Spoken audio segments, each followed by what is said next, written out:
ఒకవేళ మీరు సహాయం కోసం అరిస్తే వేల కిలోమీటర్ల దూరం వరకు ఒక్క మనిషి కూడా లేకపోతే మీరేం చేస్తారు?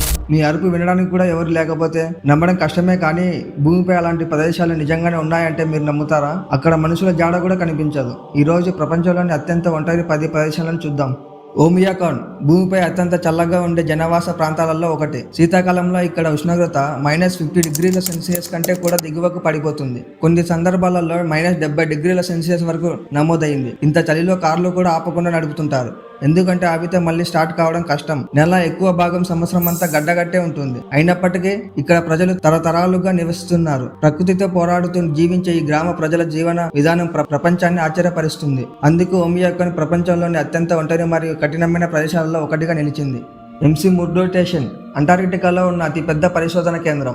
ఈ కేంద్రం చుట్టూ 100 కిలోమీటర్ల వరకు మంచు మాత్రమే కనిపిస్తుంది. శీతాకాలంలో ఇక్కడ నెలల తరబడి సూర్యుడు కనిపించడు. బయట ఉష్ణోగ్రతలు అత్యంత ప్రమాదకర స్థాయికి చేరుకుంటాయి. అయినప్పటికీ శాస్త్రవేత్తలు ఇక్కడ నివసిస్తూ పరిశోధనలు చేస్తుంటారు. మంచుతో కప్పబడిన ఈ ప్రదేశం భూమిపై అత్యంత ఒంటరి ప్రాంతాలలో ఒకటి. ఇక్కడ జీవించడం ఒక సాహసం లాంటిది. ప్రపంచానికి దూరంగా ఉన్న ఈ కేంద్ర విజ్ఞాన శాస్త్రానికి ఎంతో ఉపయోగపడుతుంది. ట్రిస్టన్ డా కునా ప్రపంచంలోని అత్యంత ఒంటరి జనావాస ద్వీపంగా ప్రసిద్ధి చెందింది. ఇది దక్షిణ అట్లాంటిక్ మహాసముద్రం మధ్యలో ఉంది. ఇక్కడ సుమారు కొన్ని వందల మంది మాత్రమే నివసిస్తున్నారు. ఆశ్చర్యకరమైన విషయం ఏమిటంటే ఈ ద్వీపంలో విమానాశ్రయం లేదు. ఇక్కడికి చేరుకోవాలంటే సముద్ర మార్గంలో చాలా రోజుల ప్రయాణం చేయాలి. చుట్టూ వేల కిలోమీటర్ల వరకు సముద్రం మాత్రమే కనిపిస్తుంది. ఆధునిక ప్రపంచానికి చాలా దూరంగా ఉన్న ఈ ద్వీపంలో జీవితం చాలా ప్రశాంతంగా ఉంటుంది. ప్రకృతి అందాలు, స్వచ్ఛమైన గాలి మరియు నిశ్శబ్దం ఈ ప్రదేశం ప్రత్యేకత. అందుకే ఇది ప్రపంచంలోని అత్యంత ఒంటరి నివాస ప్రాంతాలలో ఒకటిగా గుర్తించబడింది. ప్రపంచంలో అత్యంత ఉత్తరాన ఉన్న శాశ్వత నివాస ప్రాంతాలలో ఒకటి. ఇది ఉత్తర ధ్రువానికి చాలా దగ్గరగా ఉంటుంది. ఇక్కడ సంవత్సరంలో కొన్ని నెలల పాటు సూర్యుడు అస్తమించాడు, మరికొన్ని నెలల పాటు ఉదయించాడు. తీవ్రమైన చలి మరియు మంచు కారణంగా ఇక్కడ జీవించడం కూడా చాలా కష్టం. అయినప్పటికీ పరిశోధకులు మరియు సైనిక సిబ్బంది ఇక్కడ నివసిస్తుంటారు. ప్రపంచం చివర ఉన్నట్టుగా కనిపించే ఈ ప్రదేశం నిజంగా అత్యంత ఒంటరి ప్రాంతాలలో ఒకటిగా ఉంటుంది. ఈస్టర్ ఐస్లాండ్ పసిఫిక్ మహాసముద్రం మధ్యలో ఉన్న అత్యంత ఒంటరి ద్వీపాలలో ఒకటి. ఈ ద్వీపం భారీ రాతి విగ్రహాలైన మోయాయిలకు ప్రసిద్ధి చెందింది. వందల సంవత్సరాల క్రితం ఈ విగ్రహాలను ఎవరు నిర్మించారు, ఎలా నిర్మించారు అనేది ఇప్పటికే ఒక రహస్యమే. చుట్టూ వేల కిలోమీటర్ల వరకు సముద్రం మాత్రమే ఉండడంతో ఈ ద్వీపం ప్రపంచానికి చాలా దూరంగా ఉంటుంది. అందుకే ఇది ప్రపంచంలోని అత్యంత రహస్యమైన మరియు ఒంటరి ప్రదేశాలలో ఒకటిగా ప్రసిద్ధి చెందింది. కీర్గులెన్ ఐస్లాండ్స్ హిందూ మహాసముద్రం దక్షిణ భాగంలో ఉన్న ద్వీప సమూహం. ఈ ద్వీపాల్లో శాశ్వత జనాభా లేదు. కొంతమంది శాస్త్రవేత్తలు మరియు పరిశోధకులు మాత్రమే తాత్కాలికంగా ఇక్కడ నివసిస్తారు. సంవత్సరం అంతా బలమైన గాలులు, చల్లని వాతావరణం మరియు ఒంటరితనం ఇక్కడ ప్రత్యేకత. వేల కిలోమీటర్ల దూరం వరకు మారే పెద్ద భూభాగం కూడా కనిపించదు. అందుకే ఈ ద్వీపాలను ప్రపంచంలోని అత్యంత ఒంటరి ప్రదేశాల్లో ఒకటిగా పరిగణిస్తారు. ఇటోకూటోర్మిట్ గ్రీన్లాండ్ తూర్పు తీరంలో ఉన్న అత్యంత ఒంటరి పట్టణాల్లో ఒకటి. ఇక్కడ జనాభా చాలా తక్కువ.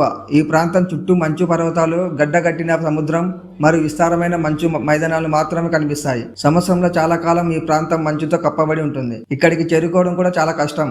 ఆధునిక నగరాల హడావిడి లేకుండా ప్రకృతి మధ్య ప్రశాంతంగా జీవించే ప్రదేశం ఇది.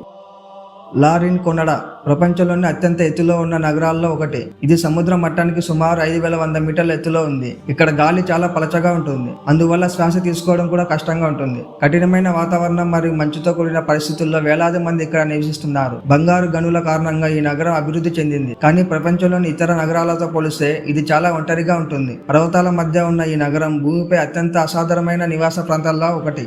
పిట్కైర్న్ ఐస్లాండ్స్ ప్రపంచంలోని అత్యంత ఒంటరి ద్వీప సమూహాలలో ఒకటి. ఇక్కడ జనాభా చాలా తక్కువగా ఉంటుంది. చుట్టూ వేల కిలోమీటర్ల వరకు సముద్రం మాత్రమే కనిపిస్తుంది. ఈ ద్వీపాలకు చేరుకోవడానికి కూడా చాలా సమయం పడుతుంది. ఆధునిక ప్రపంచం నుంచి దూరంగా ఉన్న ఈ ప్రాంతంలో ప్రజలు ప్రశాంతమైన జీవితం గడుపుతారు. ఇంకా చిన్న జనాభా, అద్భుతమైన ప్రకృతి అందాలు మరియు ఒంటరితనంగా కారణంగా పిట్కైర్న్ ఐస్లాండ్స్ ప్రపంచంలోని అత్యంత ప్రత్యేకమైన ప్రదేశాలలో ఒకటిగా గుర్తించబడింది. పాయింట్ నేమో భూమిపై ఉన్న అత్యంత ఒంటరి ప్రదేశంగా ప్రసిద్ధి చెందింది. ఇది దక్షిణ పసిఫిక్ మహాసముద్రం మధ్యలో ఉంది. ఈ ప్రదేశానికి సమీప భూభాగం కూడా సుమారు 2688 కిలోమీటర్ల దూరంలో ఉంటుంది. అందుకే దీనిని ఓషియానిక్ పోల్ ఆఫ్ ఇన్యాక్సెసిబిలిటీ అని పిలుస్తారు. ఆశ్చర్యకరమైన విషయం ఏమిటంటే కొన్నిసార్లు ఈ ప్రదేశానికి అత్యంత దగ్గరగా ఉండేవారు భూమిపై ఉన్న మనుషులు కాదంట, అంతరిక్షంలో ప్రయాణిస్తున్న వ్యోమగాములు. ఎందుకంటే అంతర్జాతీయ అంతరిక్ష కేంద్రం ఈ ప్రాంతం మీదుగా వెళ్లేటప్పుడు అది కేవలం కొన్ని వందల కిలోమీటర్ల దూరంలో మాత్రమే ఉంటుంది. ఈ ప్రాంతంలో సముద్ర జీవులు కూడా చాలా తక్కువగా కనిపిస్తాయి. ప్రపంచంలోని పాత ఉపగ్రహాలు మరియు అంతరిక్ష నౌకల ఆవేశాలను కూడా కూడా ఇక్కడే సముద్రంలో పడవేస్తారు. మనుషుల నుంచి ఇంత దూరంగా ఉన్న మరో ప్రదేశం భూమిపై చాలా అరుదుగా కనిపిస్తుంది. అందుకు పాయింట్ నేమో ప్రపంచంలోని అత్యంత ఒంటరి ప్రదేశంగా గుర్తించబడింది.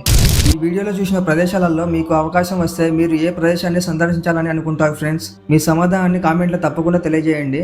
అలాగే ఇలాంటి ఆశ్చర్యకరమైన ఆసక్తికరమైన విషయాలను తెలుసుకోవాలంటే మన అమేజింగ్ సబ్స్క్రైబ్ చేసుకొని బెల్ ఐకాన్ ఆన్ చేసుకోండి. మళ్ళీ మరో ఆసక్తికరమైన వీడియోతో కలుద్దాం ఫ్రెండ్స్.